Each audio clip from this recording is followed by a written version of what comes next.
Your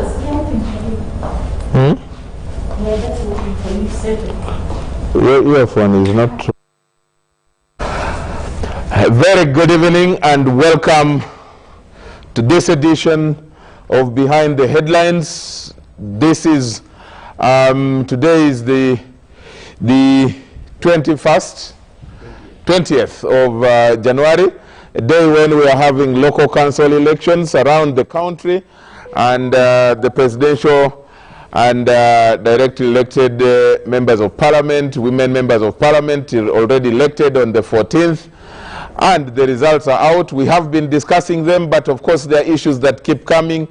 Some polling stations are not yet reported, and those we will be touching on, but we are talking about perspectives, we are talking history, and we are looking at the different dynamics that took place in this election. And the main topic that we are looking at is the mirror of the 2021 presidential and parliamentary elections. What really happened? How did it go on? And to discuss this in the studio right now, we have the Honorable Mathias Mpuga. He is Shadow Minister for Education, but most importantly, he is the Vice President for National Unity Platform, or NUP, in charge of Buganda, Masaka Municipality MP. Honorable, you're most welcome to the show. Thank you, chairs and viewers. For the record, I'm a deputy president, not a vice president. Oh, deputy president, sorry, not vice. There's a difference. It's not there is a difference as a matter it's not a matter of nomenclature. It has a lot of deeper meaning. True, that I agree with. Yeah, except that our people, we will need to explain to them further. But Honorable Paul Sana, for the loss of your bishop. Sure, the news was just breaking this evening. Sure. Terrible news for the loss of the Bishop Emeritus of Masaka Diocese, Bishop John Baptist Kagwa. I convey my condolences to the faithful in Masaka Diocese and the country at large. The bishop was maverick and really a deeply intellectual person who would engage and, of course, and a human rights activist. For me, it's a big loss to the country. Pole sana, and to all the Catholic Christians of Masaka Diocese, and to Uganda at large. We were expecting the Deputy Speaker of Parliament to be here. This evening we just checked, and he was traveling from Gulu, where he had multiple meetings to head, to chair. We are not sure that he will arrive in time to join this discussion, but nonetheless we will have the discussion going on, and but apologies if he doesn't arrive, if he doesn't reach in time. We have Mr. Ramadan Gobi, our resident analyst and a member of this panel of Behind the Headlines. Mr. Ramadan is a lecturer or professor of economics at the Makerere University Business School, Nakawa. You're most welcome back, Ramadan. Thank you very much, Charles. It's good to have you back again. Thank you, and good evening to all of the viewers, and congratulations to the Honorable who has swept the entire region. He has painted it red. So we will be discussing that and the issues related. We cannot get Honorable Margaret Muhanga. The internet facility is not very strong enough from my technical team. That's the report I got. So she's still in Fort Portal, but the good news is that she passed her election, and she's now MP-elect, and of course she's outgoing MP of another constituency. So probably we will have her next time. We are expecting to have Honorable Abdu Katuntu, who has also just won the Bugweri County constituency back. He is the outgoing MP on behalf of FDC party, but he had shifted to to become an independent, and he stood as such. He won the election by a good margin, and he promised that he will be here with us. We are still expecting him because he did not withdraw his promise. So, Honorable Abdu, if you are listening to me, just know that we are expecting you here. If you're following us online, just follow the debate. We are streaming live through YouTube, and you can get us on UBC Television Uganda. That's on YouTube. And then you can also join the discussion via our hashtag UBC Behind the Headlines. That's the hashtag that we are broadcasting on, so you can join the discussion through that. Let me start with Honorable Mpuga. You head the central region, literally, the Buganda region, and it has been said that things changed. Buganda used to vote for NRM, Buganda used to vote for Museveni overwhelmingly. If we start from 96, 2001, 2006, 11, even 16, Buganda actually voted for the NRM, for the movement, for President Museveni. And then all of a sudden, you turned the tables against the NRM and you swept it from almost Luero to Masaka itself, where you come from. And then from where? Is it Busoga? Part of Busoga across up to Mityana. It's around Mubende that NRM took some positions. What exactly was different about this election in central Uganda? And people are wondering, what are the reasons for which Buganda decided to vote like that? You probably know better. Well, Charles, this debate can rage on until the chickens get home. But the long and short of it is that some people have always voted. Perhaps what has never come out properly is the extent of the real vote for the NRM. And I am one of those people who agree that in Buganda, Mr. Museveni and the NRM have been getting some genuine votes. And there have been some other funny votes that ended up in the NRM closet over the years. I have no doubt in my mind that the shift in what the people call, a huge harvest was only lacking vigilance over the years. And I'm not surprised that when we upped our antennas in Uganda, of course, the bigger question is how we did it. Perhaps I may not be in a position to fully explain how we did it, but the long and short of it is that we have upped our organization in terms of how we did this job, and we continue to do so. One of the most interesting things is that the quest and the struggle for Buganda has always been on.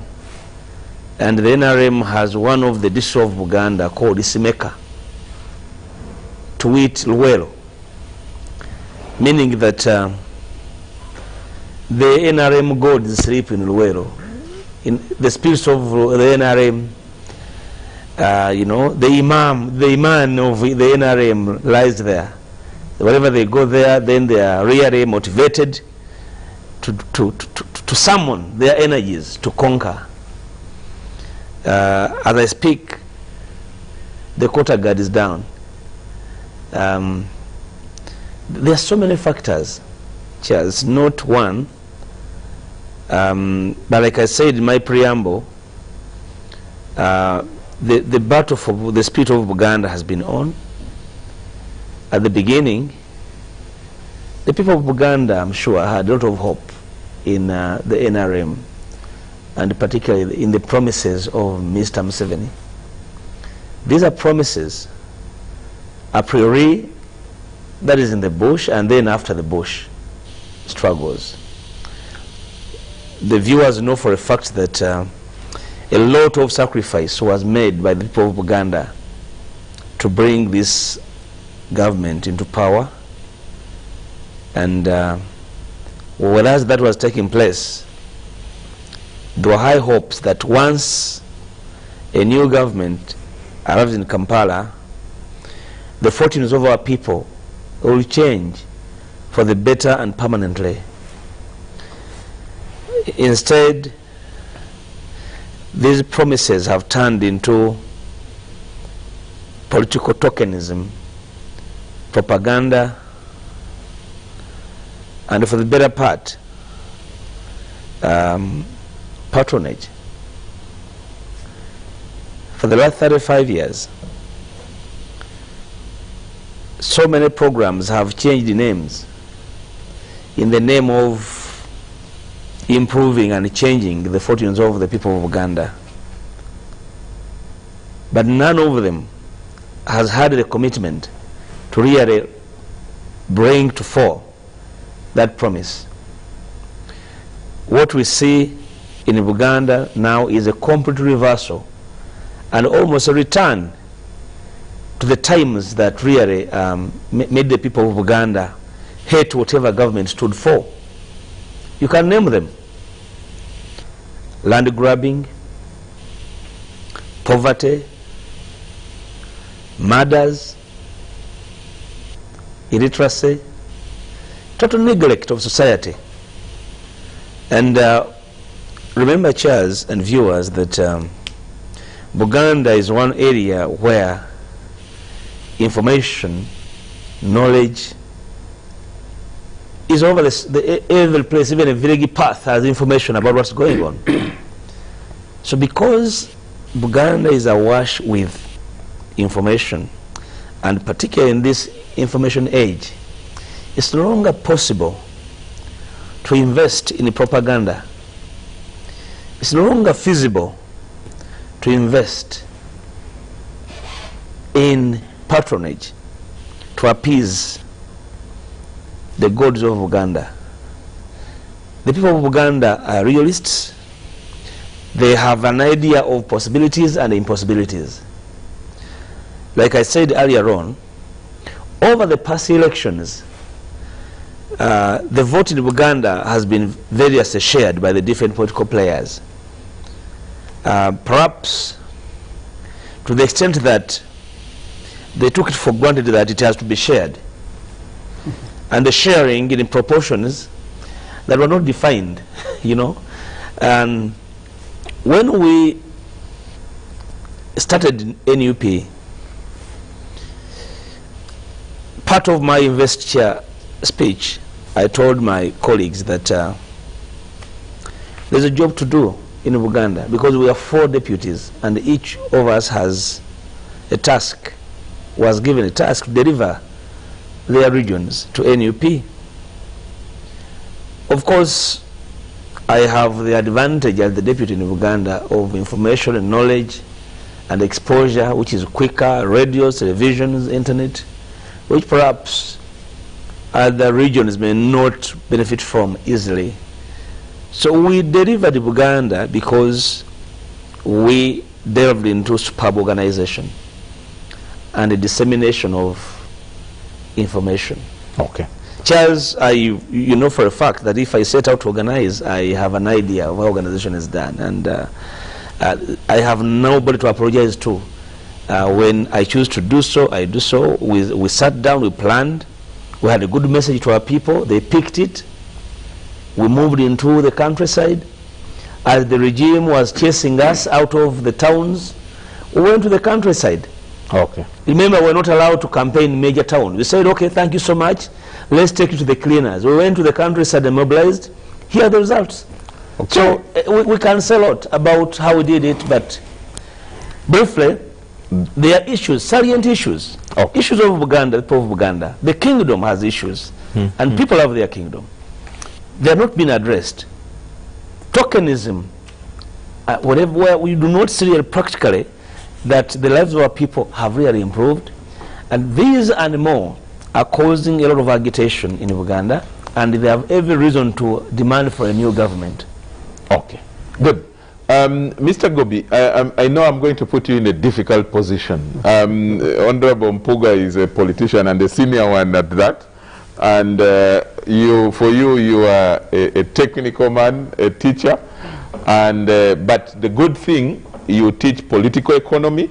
And the thing I know about political economy is that it doesn't fear facing the reality of our political dividends, and so you will have to do the needful to tackle where Honorable Mpuga needs to be tackled. Now, you have heard about this, and you have followed, you have heard what Honorable Mpuga is saying, some of the promises, failed promises, and issues around our governance and all that. Do you think that these touch on the real issues as the voting trends went? You followed them very critically.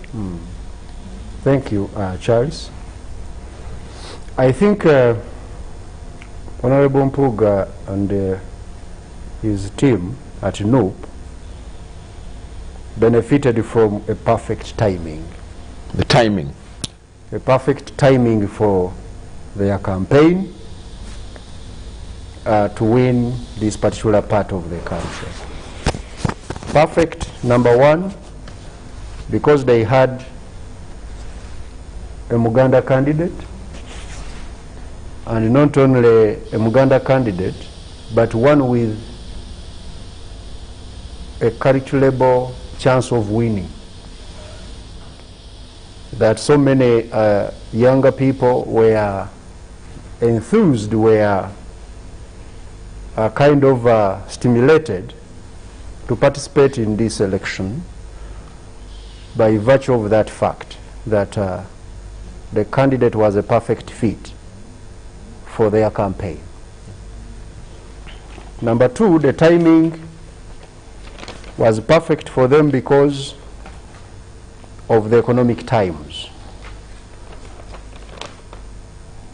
Much of Uganda, Charles, is urban or peri-urban now. It's the most urbanized region in the country, and with what is going on right now in the global economy, everywhere, not only in Uganda, politicians are being punished for these bad economic times.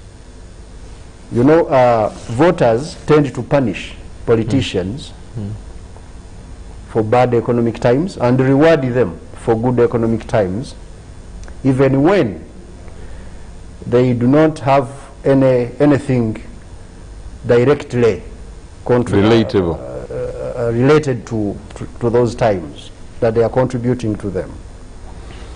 And I want to tell you, what is happening here is what happened in the US, is what is happened in UK, is what is happening in so many other places. Whoever is going to face voters at this time, when COVID has destroyed economies, is going to face it rough. And in Uganda, in particular, the central Uganda is one where actually vulnerability is highest. Why? Vulnerability is high because almost every single service people have to access in urban and peri-urban areas, they have to pay for it. Unlike other regions which are predominantly rural, where food is free, housing is free, they don't have electricity to pay, they don't have water to pay for, it is free, government provided these boreholes and so on. They have free education, they have free health care, so they just turn up to vote and reward those who provide those free things. Here in central Uganda, almost everything I've mentioned is paid for. And recently, there is an economist who disaggregated our GDP in Uganda and found that Now we have only 7 districts in Uganda which have entered middle income. And 5 of these 7 are in Buganda. Which ones are those? Kampala, of course, is cosmopolitan, but mainly Buganda. Wakiso, the same, like Kampala. Mukono, Mpigi, Masaka. Those 5 districts have now per capita incomes that are higher than the threshold needed to be in middle income. Of course, it does not mean that the population in those districts are in middle income necessarily, because also there are the districts where inequality is highest and vulnerability, as I've explained. The other only 2 districts which are outside of Uganda that are in middle income are Jinja and Mbarara. Now, you will find that when it comes to these aspects which we are talking about, most of these younger people who are living in this central Uganda have been left out of the economic progress, in the sense that the economy is expanding and they are watching it. That's why I partly agree with the Honorable Mpuga that the information here is almost perfect knowledge. So, you know, when we are analyzing markets, you look at perfect knowledge. People here don't need to be told or convinced that something different is happening from what they're experiencing. They are at the center of information. They are the ones who are watching this TV mainly now, because they have the electricity, they have the televisions, they are living near information and so on. So the people here are aware that the economy of Uganda is expanding in their midst, but they are not integrated in that economy, in the sense that joblessness is quite high amongst the younger people. We also have issues to do with underemployment. Most of the younger people in this area are employed in the informal sector. So you find that the pro-poor growth is no longer very much visible. The growth is going to a few people who are already quite rich, and in particular the younger people have been left out. So that is partly explains the voting pattern. But there is something which I wouldn't want Honorable Mpuga to really skirt around. The fact that the Baganda silently are saying they need political power. And when they see a Muganda who can test these waters and see whether we really can get political power, they will bargain for it.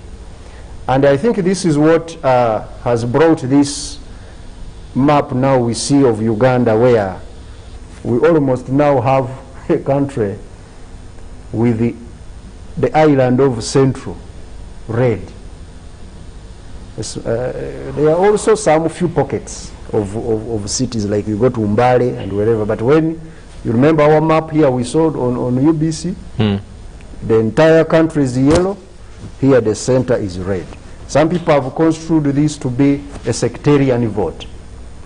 But beyond the sectarians, because even those who were voted out, like at parliamentary level, were mainly Baganda, if not all of them.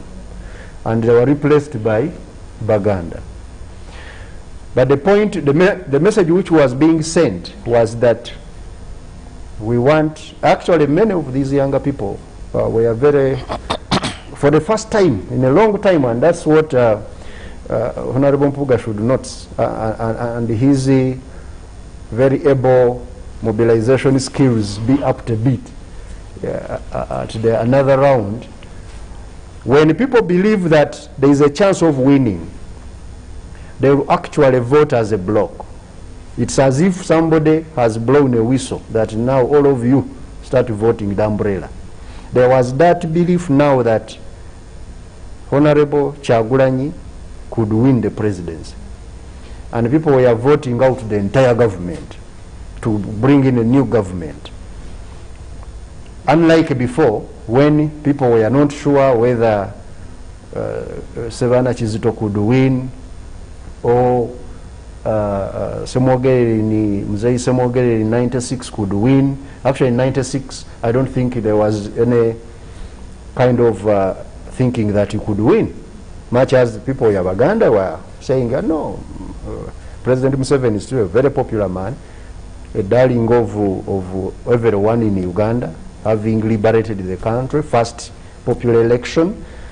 But as time went on, I think now most of the Baganda who were trying, Bwanika and others, people were not taking them serious. But for this one, they thought they stood a chance of winning. And even the Katikiro, I think, has been buttressing that. I saw a message today. So I think it is a debate of political power, Charles, lately. But, okay, at a perceptive level, let me hold on with you there. At a perceptive level, would it be wrong for people to want political power? Not wrong at all. Not wrong at all. It would only be, you know, getting political power in a multi-ethnic country, you have to calculate it very well. Because for you to win political power in Uganda, you need to get at least 3 sub-regions to support you. Actually, not even sub-regions, 3 regions should support you. Which is what President Museveni got. Yes. That's Northeast kind of Northeast and West. Absolutely. You need to rally people in such a way that you are able to get, for example, if President Museveni, his stronghold is West, now the battleground remained in the North and the East. Which become like swing regions. Absolutely. So whoever was going to win those 2 regions was the next president of Uganda. Now, that is now the kind of conversation we need to have going forward in the political economy. How do you ensure that as you mobilize your people, you don't alienate the rest of the regions, you carry them along so that you are able to become a national leader? But my technical team is saying, alerting me that we need to go right now to Kololo, which is the tallying center for the local council elections, for a report that we are supposed to get from there. Hello. I'm told the feed has a technical hitch and it's going off and on. Let's continue, but we will get to that. I think in 2003 or 2004, there was a conference of there was a Buganda conference at Hotel Africana. And I remember, I don't remember whether it was Professor Oloka Onyango or Professor Mamdani who described Buganda as a majority with a minority attitude or something like that. And the question the professor was making at that place was, you have numbers, okay? You are well centered, you're well placed in the center of the country, and you can bargain. Why don't you use your numbers? Why don't you use your strength? Why don't you use your placement and the historical position to bargain?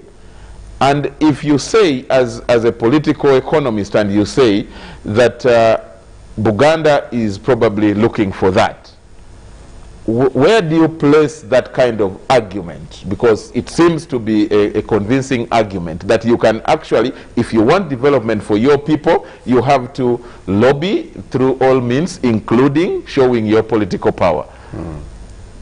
I wanted you to first respond to that, and then I take it to Mpuga, whether that is their thinking. I think, yes. I attended that conference, I remember, at a Hotel Africana. Yes, I remember it was at Hotel Africana. Professor Mamdani, it was Mamdani, very right? explicit Okay. in terms of Buganda coming out of our minority mindset and be able to put forward their you know, their advantageous position in the national politics. But you see, Buganda also, we are having one challenge.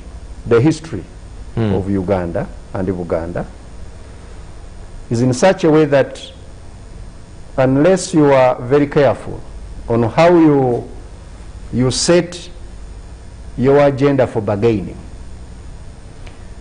another politician can easily use your bargaining chip to discredit you by mobilizing the rest of Uganda against you as a candidate.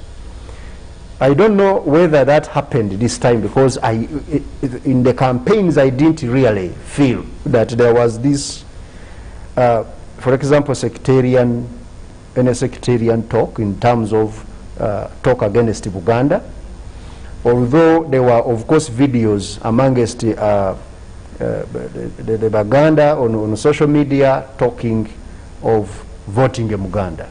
This is our time. I saw some priest, I think, a video of a priest, a Catholic church priest talking, and some other mutaka.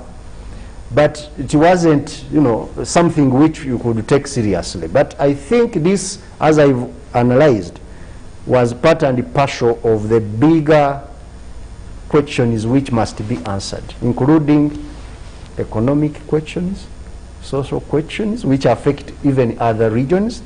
And as I have told you, the timing of this was quite critical, that the economy is quite, people are in a bad shape, Charles, in terms of economy. Already, as I've told you, poor growth had stopped, but this has now been worsened by the COVID-19. It has destroyed livelihoods.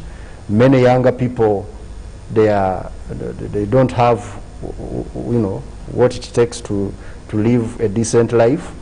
And therefore it was very easy to give them hope that this is our time to get a new Uganda, and you know, this new Uganda is full of goodies. And therefore I don't think that we need to use the Mamdani aspect in this particular one. Mamdani was partly correct and partly wrong. Maybe he was correct in a way that now that NUP has painted the entire Buganda red, perhaps now, you know, such a political party would be taken seriously on the bargaining desk. Okay. Honorable Mpuga, back to you. Did you, the issues that you talked about, that Professor here confirms are part of the bigger problem across the country. Did you only eventually manage to win Central for NUP?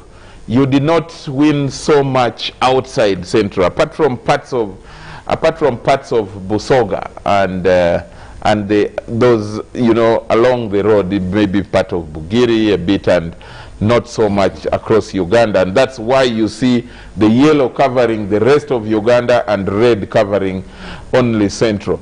Did you fail to align your interests with the interest of other regions in order to get victory? Now, Charles, I did listen to Mr. Gob carefully, and I thought he's making the conversation a bit vulgar, with due respect. First of all, do you have a record of how elections took place in the entire country? Have you received video recordings? Just like he received one of people mobilized in Uganda. Have you seen video recordings of people ticking ballot papers for Mr. Museveni? You are very keen on social media. Have you seen them? Can you first of all discuss how the election was stolen? For starters, before we discuss how it ended. Because you want to take me to the tail end of the election without discussing the head and the frame of the election. Yesterday, our team went to the Electoral Commission to get a detail of district per district record of the presidential election. They can't give it to us. It's not there. It's not there. Honorable Kyagulanyi did not campaign in 50 districts of the country. Out of 146? Yes. Can we first discuss that before we go into how it ended? Before saying Buganda was red and then Paso Busoga. I think that's vulgarizing what actually took place. I was taking it as a simple matter. Charles and viewers, this election was stolen. Was stolen by regime henchmen, by the military. It was never a free and fair election. I want us to begin from that point, because we are discussing as though we had a very smooth national election which was moved well. We conceded, and therefore at the end of the day we were only able to paint Uganda red, and therefore we did not seem to give a national outlook. Okay. I disagree respectfully. Now, so I want us honorable. So where do you want us to go? The reason I'm trying to avoid that for a number of reasons. You are a lawyer. We sat in the same class. Sure. At law school at Makerere, and we know that that is an area which is gray. Why? Because probably you want to go to court. We don't know. You may want to go to court, and if you may want to go to court, it forms part of your evidence. Then it becomes hard for us to discuss what the other side does not have information about. Now, the matter is not yet sub judice. So no, it is not, because so we can discuss it. It is not. The only thing would be it would now turn into your word against nobody else, because the Electoral Commission is not here, and they are the what do they call them? They are the midwife, and you will be attacking. I wish I knew that would come up. Electoral Commission probably would be called, so that then we say, okay, let's discuss it. I agree. Perhaps what my good friend should have told the line that the picture coming out is that, and then I would have responded that actually that's not the right picture. Okay. I wish you have time tomorrow. I would walk with you to our premises, Mr. Gobi. Then we show you. Will he be allowed? The DR forms of the different districts as against what the East declared. You'd go and cover yourself in thick wool and say, I give up on Uganda. So, for the sake of this conversation, let's discuss this. But as far as saying you were already here and never there, it never happened like that. Actually, the reality is different from what you saw. The fact is, this was a highly contested election. If you were in a free and fair environment, the conversation here would be different, I can assure you. And I'm very sure regime fixers watching this know what they did. And if you called here, Justice Byabakama, I'm not sure he can hold a debate of 30 minutes about how he managed this election. How I wish you invite him with me here, and we have a debate on what they did and what they failed to do, so that we can actually know how fast we need to fix this country before it goes out of hand. It goes out of hand. Now, Charles, to get back to the gist of our conversation this evening, it's perhaps true that we took advantage of very serious gaps in the way this country is managed, and that's what I said. But that's what politics is about. You must take advantage. True. Surely. Yeah. Because what are you going to go for if there are no gaps? Today, Biden was sworn in because Trump slept on duty. As when COVID came. Suddenly, he slept on duty. So if we give you 35 years... COVID took advantage away from him. Yes, so if we give you 35 years to fix this economy and you haven't fixed it, don't tell us that you see you produce so many children. Prepare for those children. If you cannot prepare for them, then that is not your job. The job should go to somebody who can prepare and plan for them. So we had a map of the issues we want to take to the people. And we know for a fact why we are stopped from going to so many districts. Because we had issues to take to the people there, and these issues are reality. I can assure you, Charles, that in the north, the real difference between NUP and NRM is very narrow. We actually built the NRM in so many districts in the north. I can assure you, there is a difference between the candidates we had for Parliament and then the President. And it's actually people who know, who can analyze data so well, can actually discover something very unique in so many areas where the NUP President had so many votes and some of our parliamentary candidates had less votes. It did happen in the some parliamentary areas. candidates. And we have these records. Yes, we have them. Okay. You know, in the north, in West Nile, we have a record of how votes were changed for the president. So we actually had an outlook to capture the entire country. We had gaps somewhere, and we acknowledge where we had gaps. And we know where we would not win. If I tell you what happened in the West, it's actually laughable. Okay. So, sorry to interrupt you. I'm going to come back to you, yes, because I have some you know, figures from West Nile, and I think Acholi and partly Lango, how they performed, and I want to present them to you for the sake of our viewers, and then we can have a discussion on how you performed there. Charles, I think that is very wrong. You're presenting the figures of the Electoral Commission, which I dispute. That is very wrong. You should have asked me to come with mine as well, for comparative purposes. When we come back, you should have told me to bring mine. We will continue with this discussion.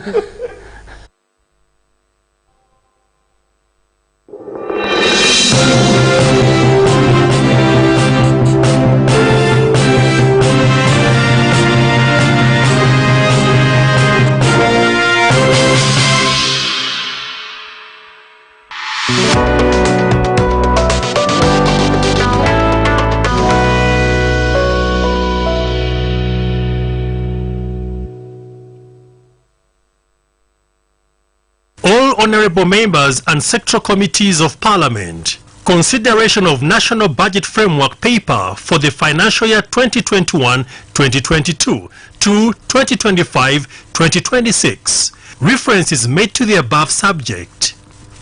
Due to the very urgent pending business before Parliament, all the sectoral committees will resume meetings to consider the National Budget Framework Paper for financial year 2021-2022 to 2025-2026 from Thursday 21st to Friday 22nd January 2021.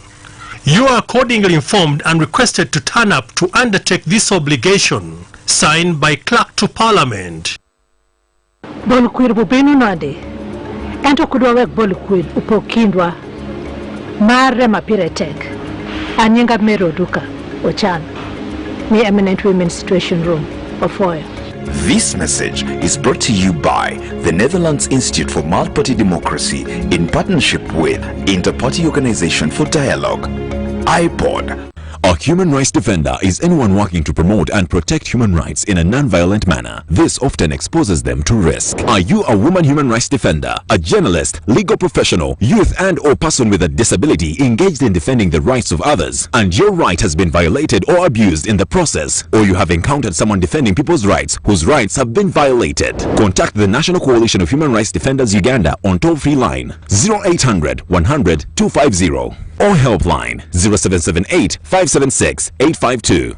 All honourable members and sectoral committees of Parliament, consideration of National Budget Framework Paper for the financial year 2021-2022 to 2025-2026. Reference is made to the above subject. Due to the very urgent pending business before Parliament, all the sectoral committees will resume meetings to consider the National Budget Framework Paper for financial year 2021-2022 to 2025-2026 from Thursday 21st to Friday 22nd January 2021. You are accordingly informed and requested to turn up to undertake this obligation. Signed by Clerk to Parliament.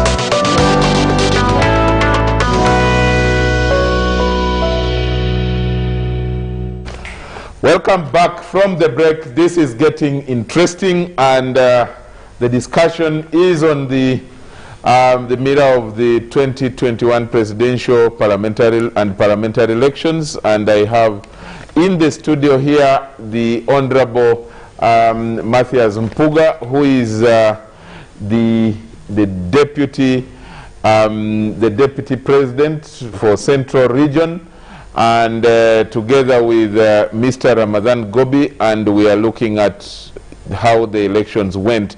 Before we went into the break, Honorable Mpuga had touched on the performance of NUP as opposed vis-a-vis the performance of NRM in some places.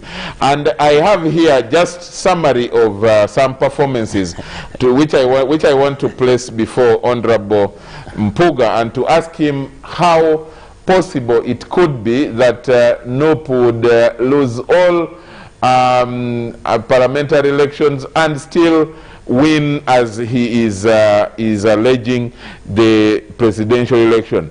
In West Nile, out of 38 parliamentary seats, NRM got 36. The FDC got 2. I think one somewhere in Maracha, which was won by, I think, Leozo, someone is called Le. And then in Pakwach by Jonam County by Ongierto Emi. Those were the 2 that FDC won, but throughout the whole of Nebi, Zombo, Pakwach, Arua municipality, the NRM swept 36 seats, and majority, and many of them they took over from the opposition. In Lango, the NRM got 14, UPC, that's the NRM took 14 seats, UPC took 9, FDC took 2, and independents took 6. There was no, by the time we got this result, there was no national unity platform. I didn't bring the one of in Acholi. Acholi, I only have I don't have the only thing I have is that 10 incumbents were defeated, including prominent long-serving MPs like Honorable Odongotho, Professor Ogenga Latigo, Akelo Franca, you know, and I think people like Leandro Komakechi of Gulu municipality.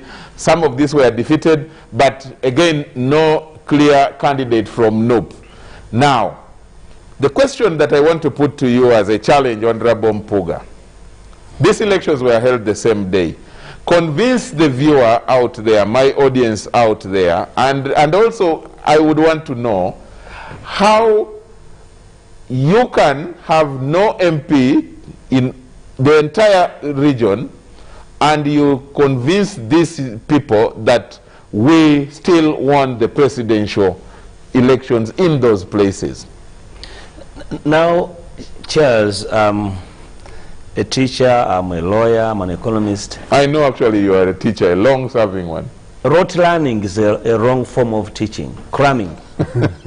So I do not encourage cram work wherever I taught. So I have failed? Yeah, so I encourage debate, deeper thinking. Yeah. An election is not an event. It's a protracted undertaking. And I'm very sure you followed the events of this election over time, the numerous events of this election over time. True. You must have followed the arrests, the attacks on our offices, confiscating assets, confiscating whatever, arresting agents. These you must have followed, really. I did. In these areas. Yeah. So are we debating an election? Do you want me to prove, actually, that an election took place in those areas where NUP could win? You want me really to take viewers into that kind of conversation when actually the same viewers witnessed that these actually took place and they were being undertaken to disfavor NUP in these areas? You know, Charles, just like I am being pressed in a corner to explain, actually not how, why did we not win in Uganda? Nobody has ever asked the NRM why they win in Western Uganda. So why? How does that question come up? Where does that debate begin from? Nobody has ever asked why in Western Uganda Mr. Museveni wins by 90%. In fact, in some places... Don't you think people are only... In fact, in some places... What do they call it? Pleasantly surprised. Some people probably are pleasantly surprised by the results. No, they want us to apologize for winning. No, you don't need to. You don't need to. They sound as though... They want us to apologize. Honorable, you don't have to. You don't have to apologize. So that's why I'm saying, I don't want to explain a situation which obviously an election was stolen in favor of the incumbent by arresting our agents. Actually, some of them are still in prison. They have never been charged. In fact, some of them are in military detention, in army barracks, in various parts of the country. So somebody is asking me, why didn't you win here? I think that's sort of a fair question, Charles. Perhaps the better conversation would be how all these took place and we ended up with an election. In fact, the disservice we did to the viewers by not inviting somebody from the Electoral Commission to be part of this conversation. They have a lot of explaining to do to the country. That's our bad. They have a lot of explaining to do to the country than actually putting in a corner a victim to explain why he was arrested. Why were you taken in military barracks? Why were you shot at? Just today, let me tell you, just today, I checked in Mulago Hospital in Masaka. 3 young men with bullet wounds. One was rotting away. You know, they were shot on polling day by the military. In Maogola, agents were actually locked up and ballot boxes stuffed. But we struggled and actually won a constituency in Maogola, despite all those actions. We didn't have a chance in some places in the north, in the northwest, and the west, because perhaps our agents were overwhelmed. You see, there's a difference, Charles, between having agents and having supporters. Some supporters simply vote and go home. They're too excited to vote for you, but they do not think they have that extra duty of taking care of their vote. So our opponents target those vigilant supporters and members. The vigilant ones are not only supporters, but they are members. Members with a keen interest on delivering victory. They were targeted, of course. They were picked up. Up to now, the military is hunting people they suspect to be having declaration forms.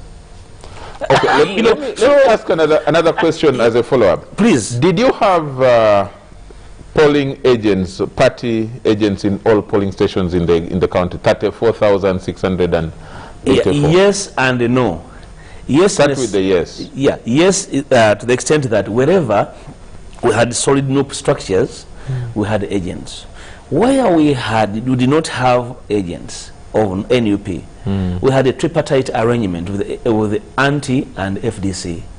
We saw that arrangement that we signed at Africana, because a party like FDC has some solid structures in some areas, and we were collaborating. This collaboration did help us to try and reach in some of these areas to be able to protect the vote. But like I said, the election was like... But even that arrangement could not guarantee the entire opposition so if having... only you listen to me conclude. Yeah. That arrangement delivered the declaration forms at our disposal that actually are different from what the EC is declaring. Those are the forms that the security is hunting. So many of our boys have been picked. The boy who was carrying the other forms from Bosoga was arrested, was badly beaten. You saw him on TV, I'm sure you were very keen. He was dumped at Kira Road Police and charged with some fun offense. And those who charged him actually gave him a bond immediately. It's so funny to even discuss.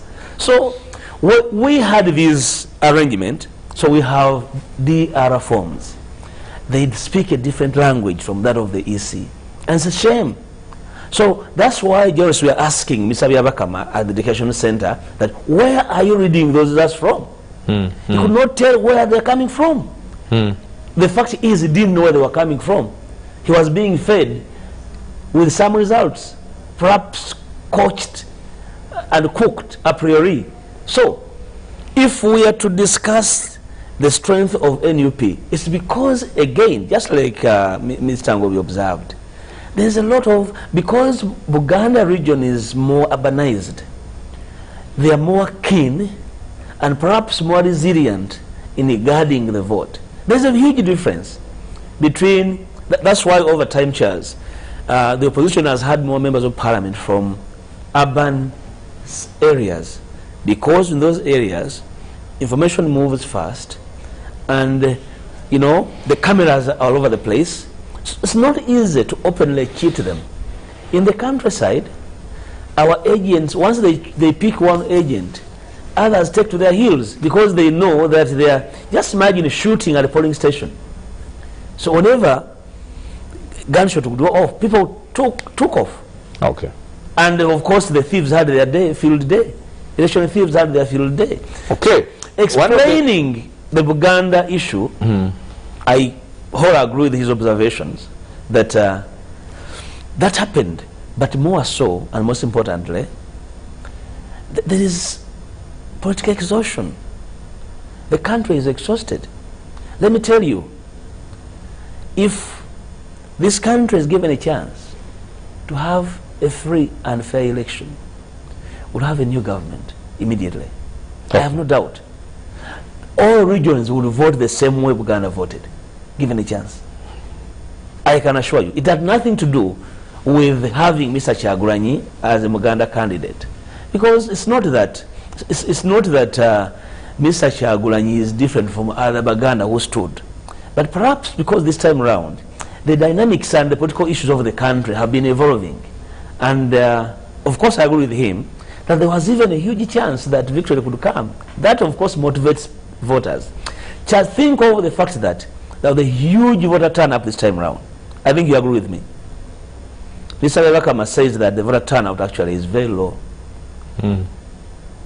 So, and the difficulty now we have, defying statistics. The difficulty now we that have, actually in the NRM primaries. Again referring to. No, listen to this first. Yes. I'm sorry, I'm interrupting you. you. No, it's okay. It's okay.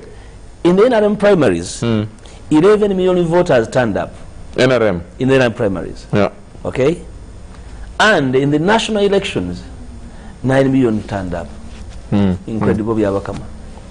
So you really simple things that really make what I want to share, what I want to share with you, yes, is the dilemma that we all have as a country, and on shoulders of people like me that we have. You, and rightly so, you referred to your teaching profession, which relies on fact and evidence. Law is even worse, evidence-based. And the evidence has to be authentic and credible. And for now, we can, until proven otherwise, we can only rely on Byabakama's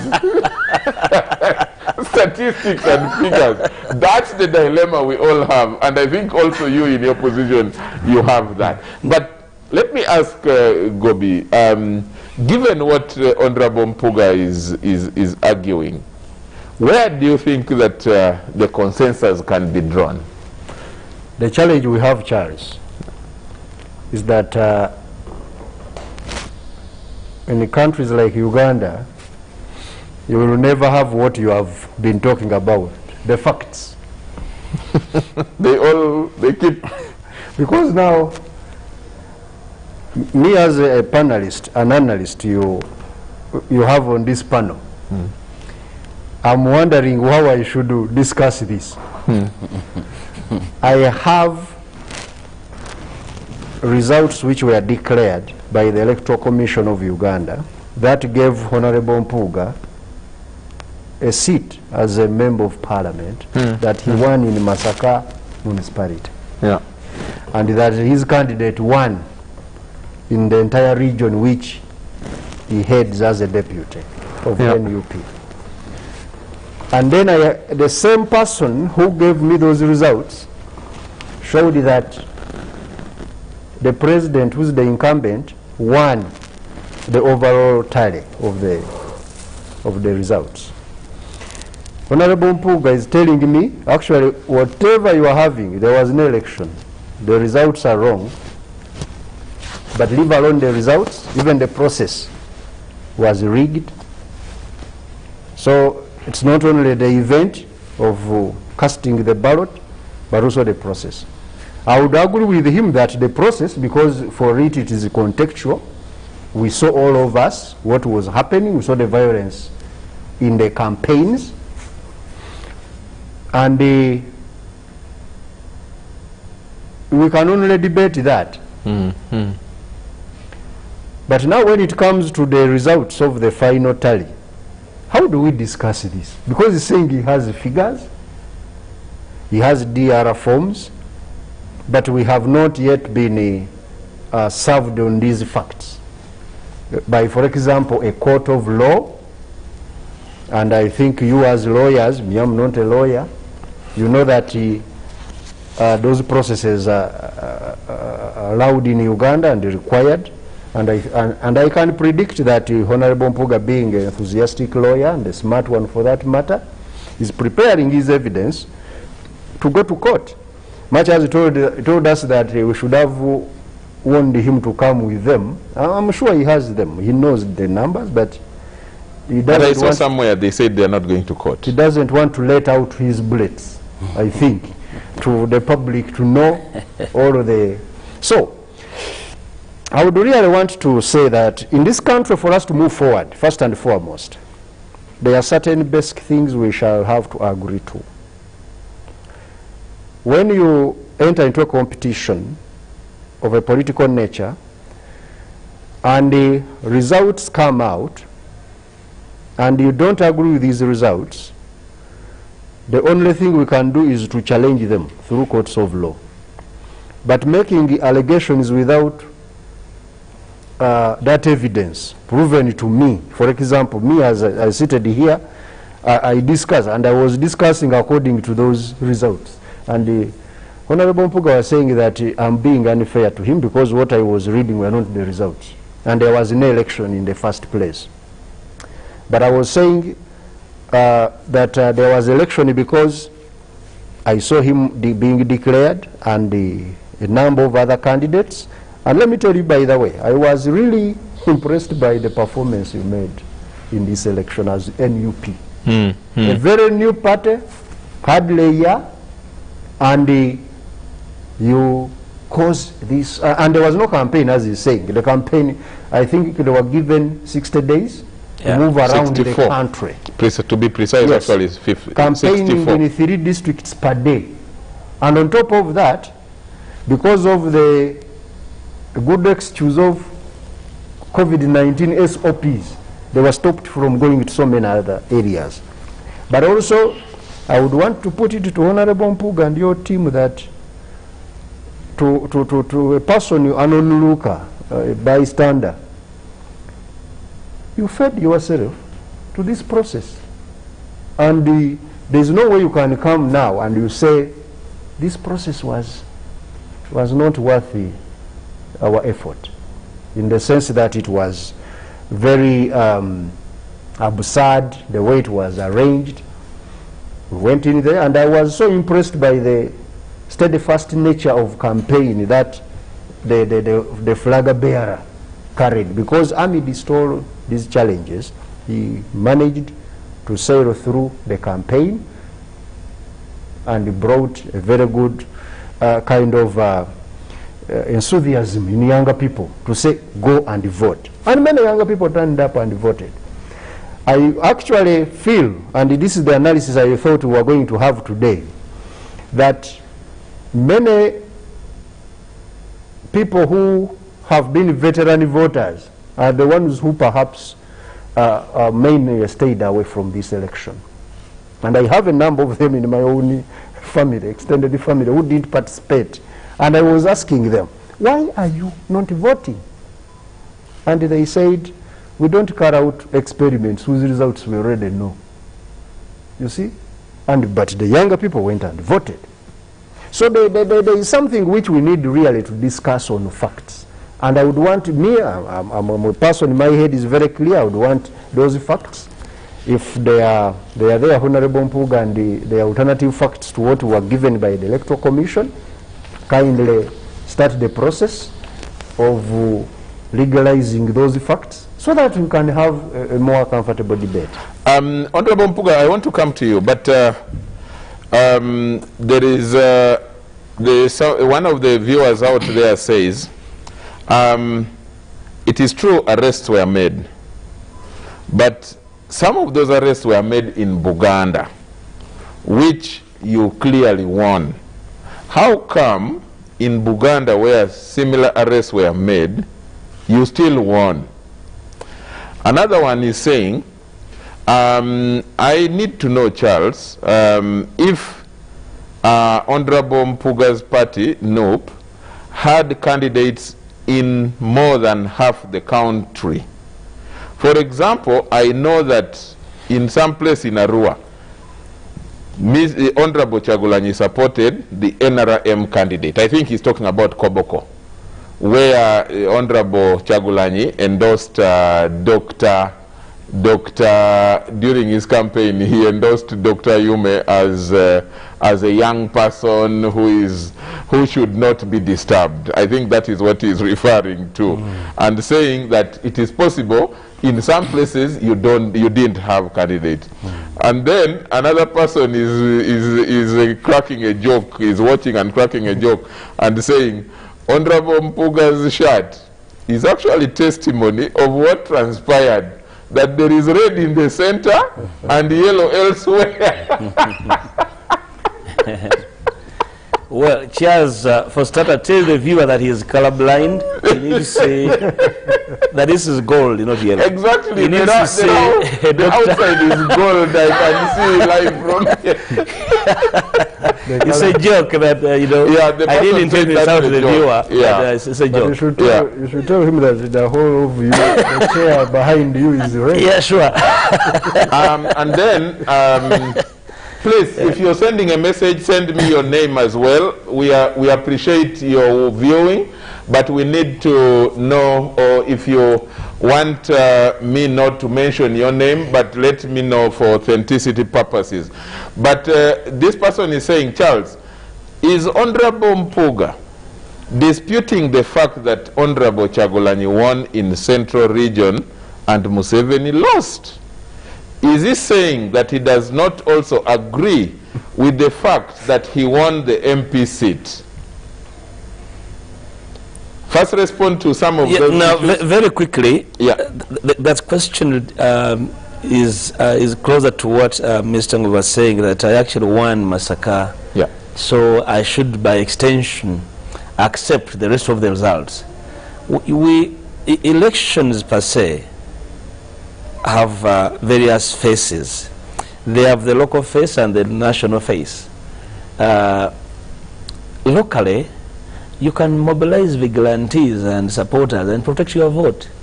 That's what I did, like many other people did. That is not to say that there were not attempts to steal it. Actually, the boys I talked about were shot on polling day at a polling station. Just imagine that. I don't think somebody had gone to serve them ice cream. They had actually gone to try and tamper with the polling process. But we managed to circumvent that problem. Secondly, on whether we had all candidates everywhere, it's true we did not have candidates in every constituency. But Charles, does that mean that our vote should be stolen because we don't have candidates there? Not at all. That somebody should have a leeway to about stuff because when they look around, we don't have candidates. That's why we question the motivation of the Electoral Commission as an arbiter in doing its job the way it's supposed to do it. So if I don't have candidates, and it's very true, by the way, there are so many polling stations where we didn't have candidates, but we had votes for the president.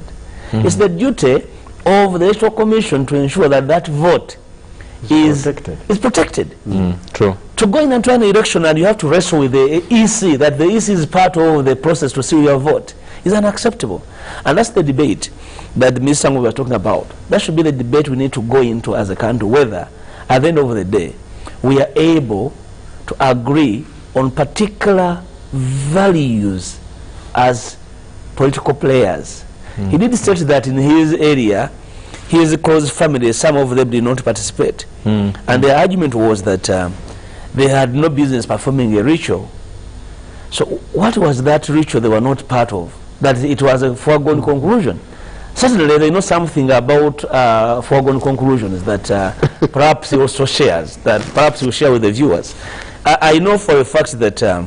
no, they knew that the president was going to win, so they said, why should I bother when oh, really? 7 is going to win? Really? Yeah, I want to tell you factually that that's the mindset of many. Yeah, can I tell you, I would not begrudge General Museveni winning an election.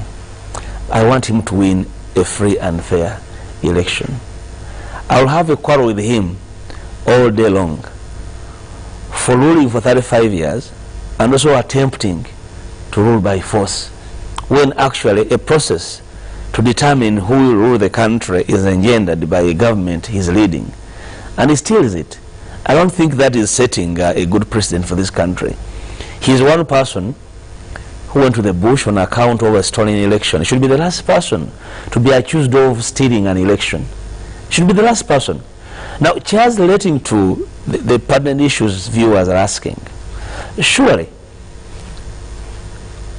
my sense is that every Ugandan should be interested in a national election. Journalist, witch doctor, everyone should really be interested in a national election. And the viewers out there, whether you are political or apolitical, you have very serious business and obligation to make sure that an election at your village is not stolen. Whoever steals an election will actually steal public funds. Really. If somebody can steal an election at gunpoint, so why wouldn't they steal public funds or drugs meant for a public facility when nobody is seeing them? If they can steal an election in broad daylight. Charles, it's very true that NUP is still founding its base in so many parts of the country. And what I can apologize for is that we had a very popular candidate. And that in a way helped us to pick the low-hanging political fruits in so many areas. Because I am aware and alive to the fact that so many people are disenchanted with the status quo. And an opportunity to change it really is very inviting. And this is one such opportunity that arose to really flip the situation. Okay, let me take... sorry, first finalize. Yeah, and NUP cannot sound apologetic for harvesting low-hanging fruits. Be sure that, I don't know whether you are aware, comrades, that more than 50% of voters are not aligned to a political party. They either motivated to vote an individual or motivated to vote away a situation. I've seen actually it is reflected even in the huge number yes, of... Yes. So I think actually the number of, if I'm not wrong, the number of independents are so high. Almost same number like Noop got. Yeah, and that explains that. I wanted to take us to the extended debate of the way forward. Now it is clear you have I think 61. Do you have 61 MPs? 61 MPs. It is now clear you are going to form the opposition, the official opposition in Parliament. And of course, you know, on social media now people are saying that Honorable Mpuga is headed for leader of opposition. And if social media people were to vote, they are voting for you already. Maybe that's the message that NUP leadership should pick. But that is a joke, except it is a serious joke going on social media. But the serious issue that now we need to talk about in this hour is Parliament, and what you see going forward is going to be your role as the main opposition to the ruling party or the ruling side in Parliament. What is going to be your main agenda for the country? Because you and Gobi and many other people agree there are certain variables that are really pertinent, that have been big issues: joblessness, the issue of employment of the young people, the issue of livelihoods, the issue of welfare, the issue of poverty, the issue of capital for our people. Capital is extremely expensive for our people to do business or even compete with some people from outside who come to do business here, especially in urban areas. So what is going to be your main agenda as the leading opposition in the House, whatever position you hold? Now, Chairs, first of all, you set the ground rules to the effect that you are the official position. Yeah. I would bet from that. I would debate from that default setting. You are inviting me to debate from a default setting. but certainly we've still relying on the official figures we have. So until they are challenged successfully. No, I am going to debate generally. Yes. Not as the official position. As a political leader in this country. Yeah. And as an individual very much keen on changing our fortunes as a people and as a country. First of all, anybody going to Parliament must seriously think of a fresh legislative agenda. And for me, it's going to be on two-pronged: the political agenda and the economic agenda. I think we are on the wrong path politically. We need to recall our constitution. We need to get back to the drawing board and reconstruct the national agreement, the people's agreement, which is the constitution. The constitution has been badly mutilated, and as we speak, its major pillars were really tampered with. And if we reach a moment when people can say anything can change in the constitution, certainly you know that constitution has a problem. So I believe that the next Parliament should seriously think of undertaking very serious, committedly constitutional reviews to restore some of the major gates to the constitution. For me, including restoration of term limits,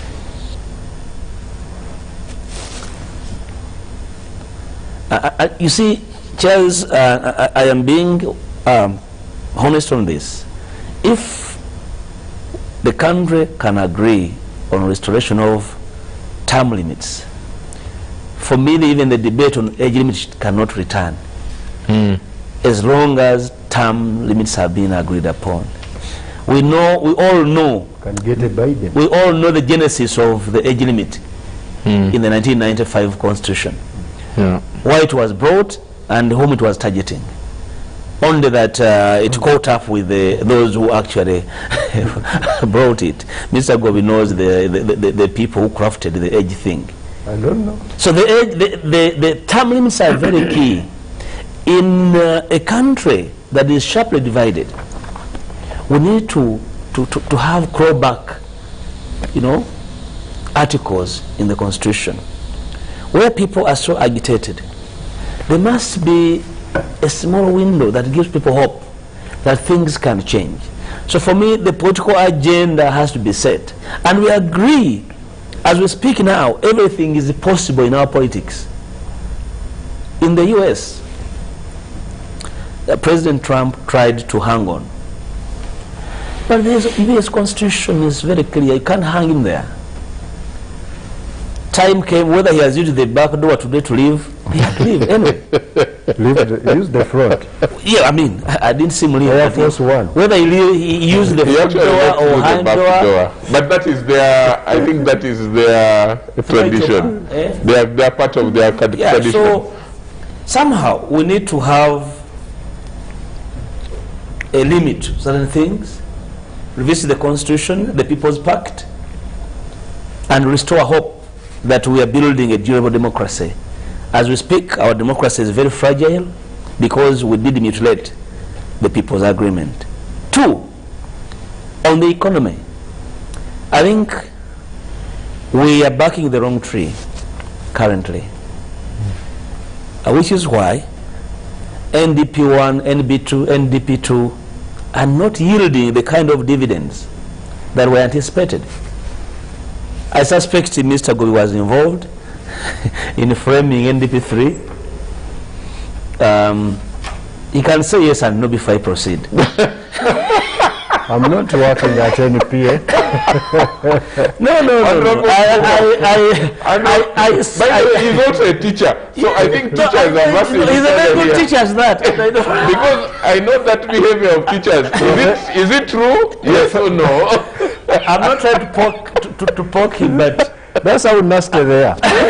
Professors are told to ask questions, not to answer them. No, but by the way, by asking whether he did participate, he's actually complimenting his capabilities as one of the better economists. Yes, but I did some. Sure. My thinking is that our young economies needed a direct propping by government. And there's been a lot of talk about the capacity of the private sector to lift the economy. The private sector is actually the way to go. But the way to go must be given a path. That path has to be supported by government buttressing in particular direction. Forget about government investing in energy, that is a given. In roads and railway networks, that government must do. What happened, for example, Charles, when the US economy was almost coming to sneeze?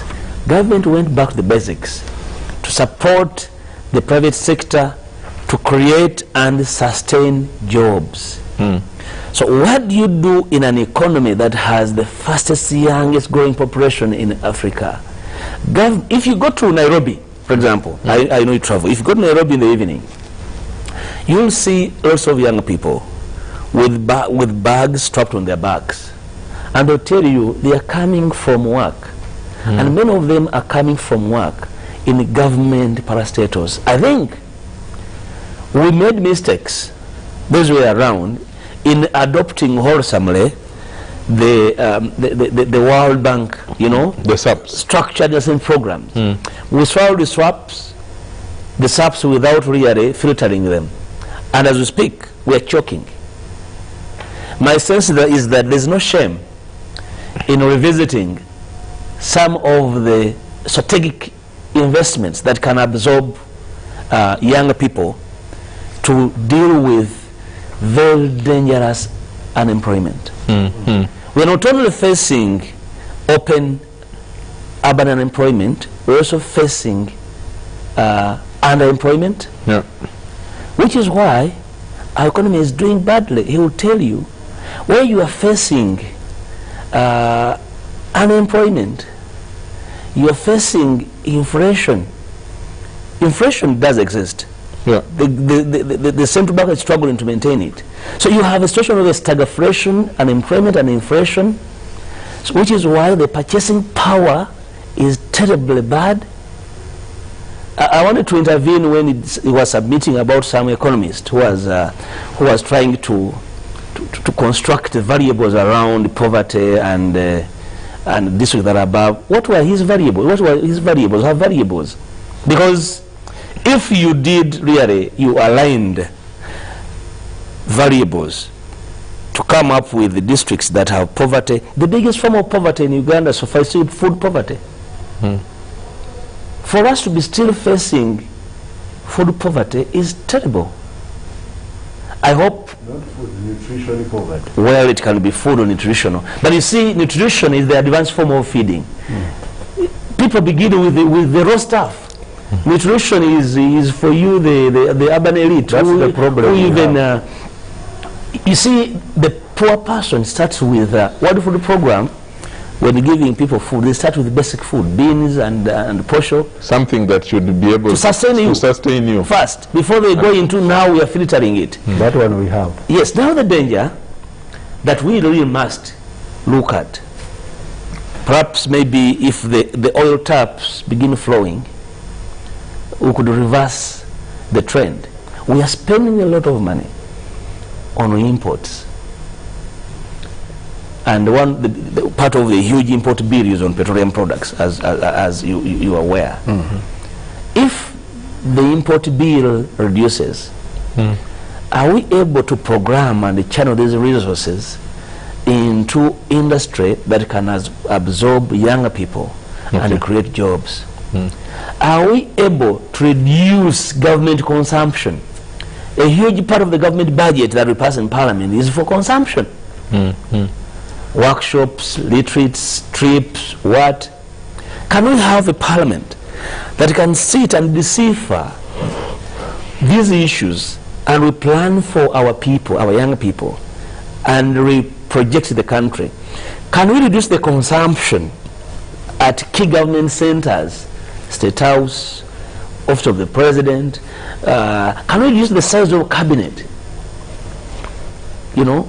Speaking of which, when you talk about the size of cabinet, you are also, in a way, touching on the size of Parliament. I have been an advocate on reducing the size of Parliament. And you are speaking the issue of the high cost of public administration. Yeah. And we know that talking of Parliament, the bloated Parliament that is coming, 527 or 29? That is coming in this new Parliament that we have just elected, the 11th Parliament. We are going to spend huge amounts of money. How are you going to, and it is in the law. The reason I was discussing, I think, with Mr. Ramadan, I think outside the airwaves last week, I think, that where we disagree with President Museveni on criticizing Parliament is that he knows that some of this authority rests with the Parliament to increase their own emoluments, but they are put in the law, in the Constitution itself. How are MPs, who are like this analogy of the monkey cannot decide the fate of the forest, you understand? How are you as NUP, which is only 61, or opposition about 112, going to ensure that you reverse that when it benefits you, one, but two, it is in the law and it would be hard to reverse? How realistic are you going to be in doing that? Charles, we may not achieve this as a one-off in a single debate in Parliament. You see, the way we do politics here has created a lot of insecurity among political players. Political players are insecure, and in being so, they have become harvesters. So whenever they have an opportunity to harvest, they want to harvest because tomorrow might not come. And when they come and see casualties of colleagues, they say, possibly I'll be the next victim. So I have a chance to harvest. If we make politics more predictable, some of these things will be manageable. Because politics has become unpredictable, then political players have become harvesters. Hunters or harvesters, I don't know which is which. Maybe harvesters. Because it's a season. So the 5 years are a season. Some people call them gatherers. I think that is Mao. Well, calls them gatherers. So, and unless we have moved, that's why I said we shall move on two fronts. If we correct our wrong politics, some of these debates will be sober. Okay. Because if you really want to see the anger of an MP, then try to infringe on the emolument. the president is known to cajole and sometimes intimidate them in the caucus. But when it comes to their pay, their eyes also become red and it disappears. So, again, because he's want using them to doing that work on the floor of Parliament, so his hands are equally tied. Unless also cleans up, then he will not be in a position to cajole his majority. Okay, Mr. Ramadan, I consider that to be a very fundamental discussion point for this country. And he is a central player. Certainly, even his position right now of Honorable Mpuga is central to what is going to happen in Parliament, being a leader for Central Uganda and a mobilizer at that. He is already an experienced MP, and the majority or the multitudes of other younger MPs of NUP or even opposition people are going to rely on some of their experiences, on some of his experiences to move and to work. First leave Segirinya alone. We consult him every day. How do you think that, realistically speaking and feasibly, that this is what they should be doing? What would be your advice? I really feel for the politicians who are going in the 11th Parliament, because it is the Parliament which should redefine the course of this country. Yeah. But they are conflicted because they are stakeholders and key stakeholders. It's a very, very large Parliament, and unnecessarily so. Actually, when he was you know, in this second round, our minds have met perfectly, because we are using now the facts and the you talked of Honorable Mpuga of recalling the Constitution, but to me I think that's not even enough. We need really a big dialogue, conversation on, first and foremost, which type of Uganda do we need as a country? Because these papers we write without having consensus is the problem. Whoever manages the interests of those who sit down to write the paper is the one who carries the day. So I would want us to have that conversation, Charles, which debate we started on the other day we were discussing here. Look at the quality of leadership in this country itself. To me, I think this democracy of ours, Honorable Mpuga, I want to be sincere with you, is not progressing and developing this country.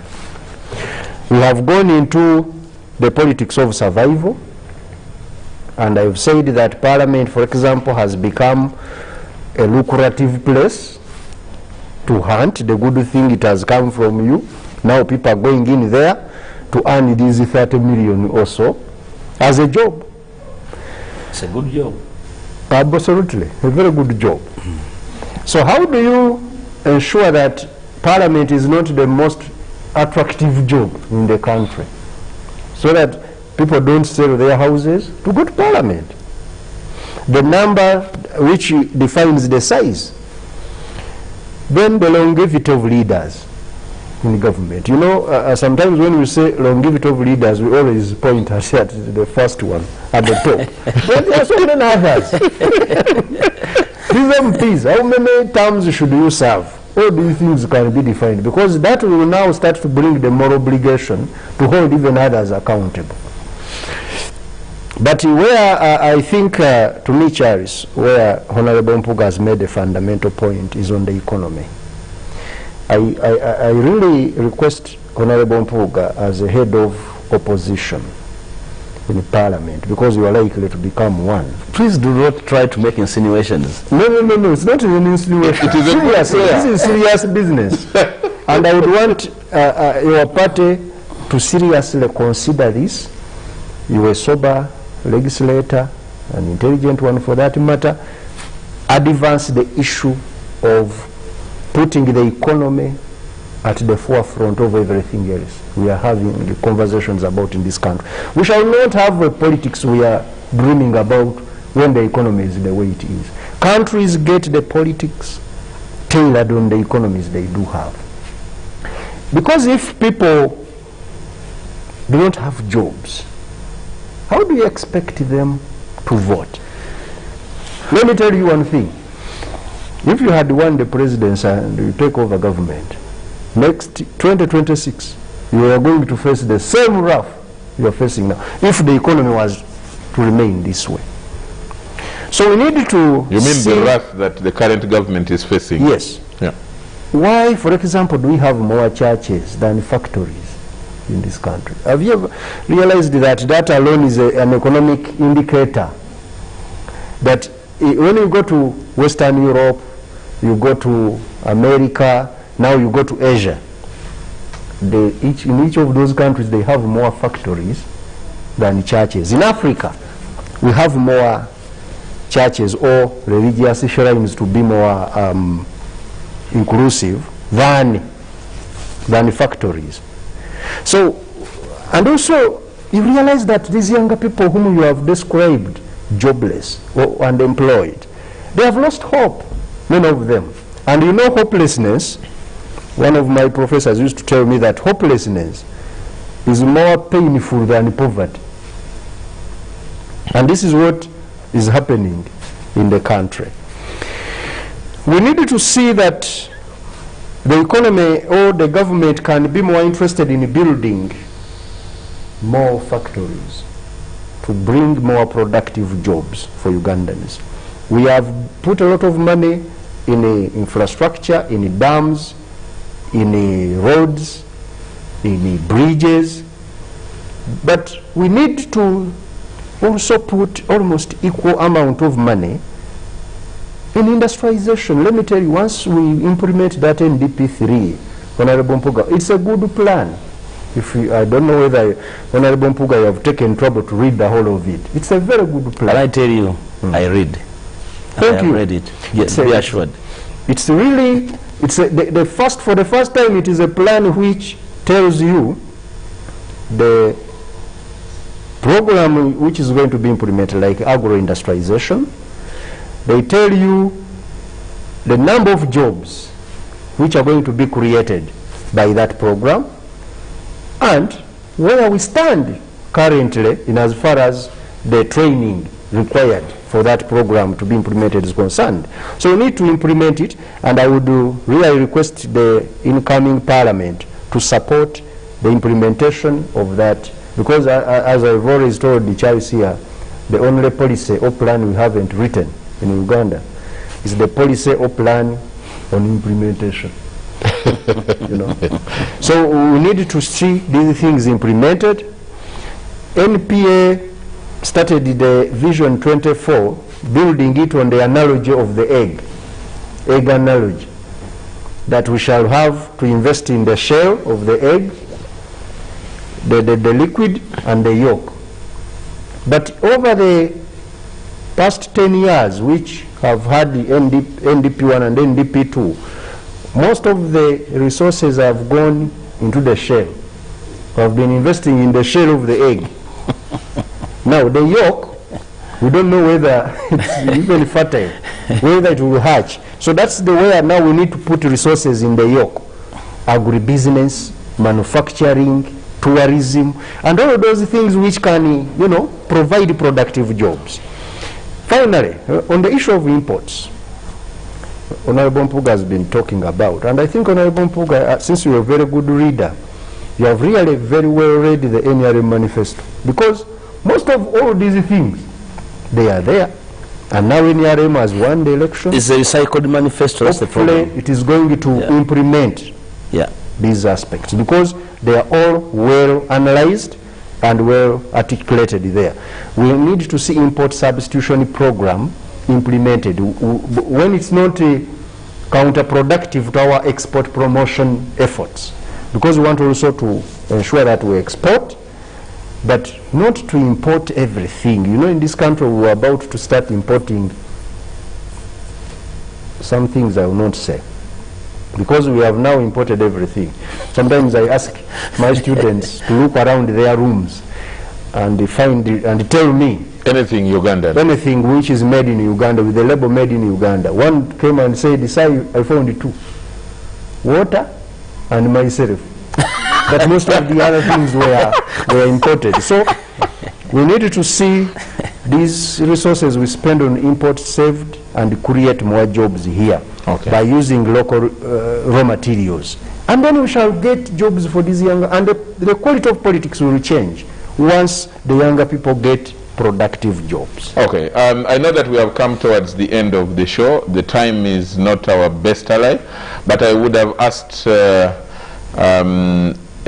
question that keeps coming now and then of you, Gobi, but maybe next time you will clarify on it. The issue of which one, some people usually argue that it's usually the politics that needs to be sorted first, then the economy falls in line. Other people say, like you're saying, that the economy is supposed to start first, and the economy then gives impetus to, you know, good quality of people, and the good quality of people will definitely produce good politics. I don't know. What is needed is political economy. Balance the two. Have political reforms followed with the correct economic reforms. But it's saying that you are going to first do one, and then they don't work out. Good. Honorable Mpuga, 1 minute, way forward. If we don't have another debate, but I want us to have another debate, because there is a lot to discuss on building just minimum consensus for this country, the issue of democracy, and whether there can be meeting points for the different parties going forward, and especially Parliament playing a critical role in ensuring that our democracy is well harnessed, and also having that consensus. So whether it is the next Parliament or this one, we need to have another debate here on some of these issues, and I will try to convince the Honorable, the Right Honorable Jacob Olanya to still come maybe another day that he feels is convenient, and so that we can discuss this. But now your final word going forward. Chairs and viewers, first of all, it was pleasing to be here. The national broadcaster, and the outreach is huge. We thank you for finding time to invite us to share with the country. Our views, sometimes controversial as they might sound, but I know Ugandans have bigger berries to accumulate them and even process them. I have no doubt that this country is blessed with enough capacity in terms of people and resources to share and thrive. All I want to ask of our countrymen is that people with power of any nature should really calm down. Chairs, I've met so many angry people. And what worried me a bit is that people with power and guns and resources are very angry. I don't know why. They are angry. So if you have power, money, guns, and angry, you're a danger to this country. You actually are a danger to the kind of conversation we want to have as a people, because you believe you're entitled. If only we can each of us get a big mirror and look at ourselves before the conversation begins, I think we can have a better country. Finally, very finally from me to the NUP membership and supporters, please keep the calm, but keep the keenness. As your leaders, we are having an internal conversation about the issues around us. Do not be drawn into anything that your leaders have not communicated, because we have so many challenges, and what deals with them is your leaders. Trust in your leaders. We shall overcome the challenges around us, because everything begins and ends with leadership. When we cannot lead you, then we shall all be in trouble. We shall have no institution to build. Please keep watching, keep questioning, keep moving. I thank you. Thank you so much, Honorable. And someone watching sent a message here, which is a good one to end with. He says, Honorable Mpuga, please, for sure you are going to see MPs throwing chairs at each other if you touch or talk on their salary. This time, SFC guys won't come for your help. Because they don't have a state. That meaning that the issue of money, don't touch. You see, Charles, it's all the bad politics. Yeah. People are coming to Parliament bruised. And so And they want to replace. They pay the partial plaster and Panadol. Yeah. But Thank anyway, you so much, Honorable Mpuga, Masaka Municipality MP, Deputy President for National Unity Platform, or NUP, for Central, for Buganda region.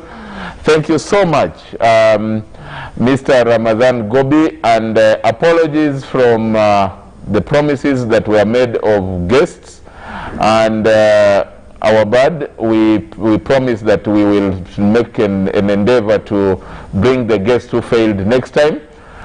From the entire technical team here and the entire team that ensures that Behind the Headlines comes your way every Wednesday from 10 to midnight, we want to say thank you. And our message, our parting message is always for you to keep safe, to take care. COVID still exists.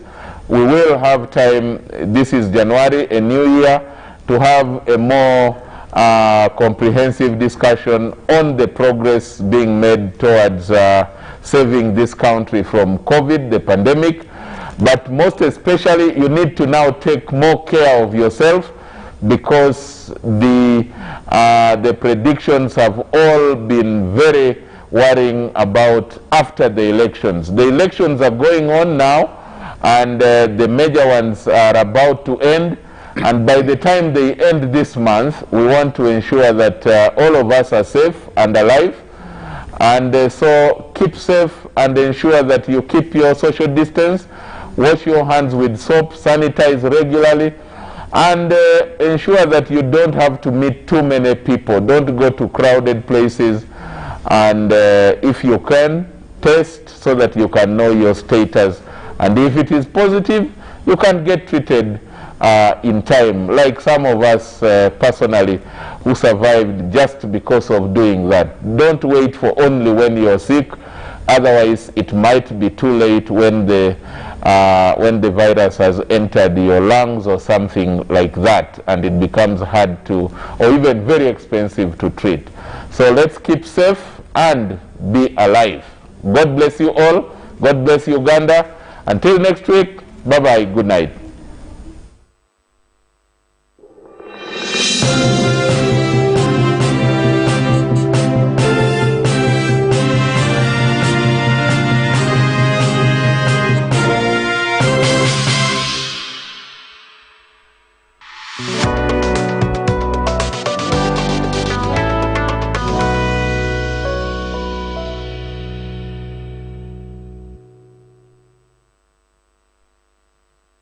All honourable members and sectoral committees of Parliament, consideration of National Budget Framework paper for the financial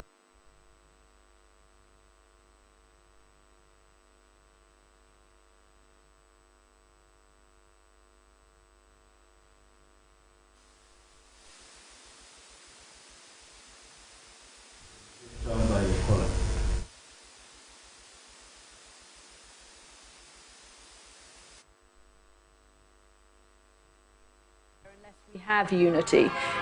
Is America ready to put some of the bitterness aside and tackle the differences? Is Washington ready? Oh, Caddy, yeah, right. I mean, for much of this century we've been talking about a post-American world, haven't we? America not exerting its traditional sort of global authority that it had after World War II, and I think now we're looking at a post-America America in many ways. The United States of America seems like a misnomer. It seems like an oxymoron. Such are the deep divisions within this country. We often hear presidents in their inaugurals pay lip service to the idea of unity, but there was a kind of slightly desperate tone at times with Joe Biden when he spoke of it, because he understands, as do so many people watching both here and afar, this country has just been ripping itself apart. And it's not just a Trumpian thing. Trump was the product of that polarization, not the cause of it. And it's a such a challenge for Joe Biden. I mean, he is the sort of politician who reaches across the aisle. He's always had cordial relationships with Republicans on Capitol Hill, but the Republicans on Capitol Hill and the Senate are a very different beast than a lot of people in the conservative movement, especially the followers of Donald Trump. So it's such a massive challenge, Caddy, to bring together such a country in such a state of disunion. And I'm just pointing out that the pictures we just saw of Kamala Harris and her husband walking up the steps to the old executive building, which is the building next to the White House, and it is where the vice president's office is. There is not usually, I have to tell you, this much focus on the vice president of the United States on Inauguration Day. Indeed, I don't think I have ever seen live pictures being fed to us by the pool feed that covers this inauguration of what the vice president does at this particular moment. But of course, because she represents so many firsts in America, that is very important. It's interesting talking to younger Americans about Joe Biden and the team coming in, talking of Kamala Harris, Nick. One thing I think that a lot of Americans point to here in Washington about this team is that they're very seasoned. A lot of them are well known already. A lot of them have worked in that building. They'll know where to find their desks. They know how the building works, particularly true on the national security side. But I've been struck speaking to my kids and speaking to younger Americans, and they say, yeah, and also the team is very diverse. And it is interesting.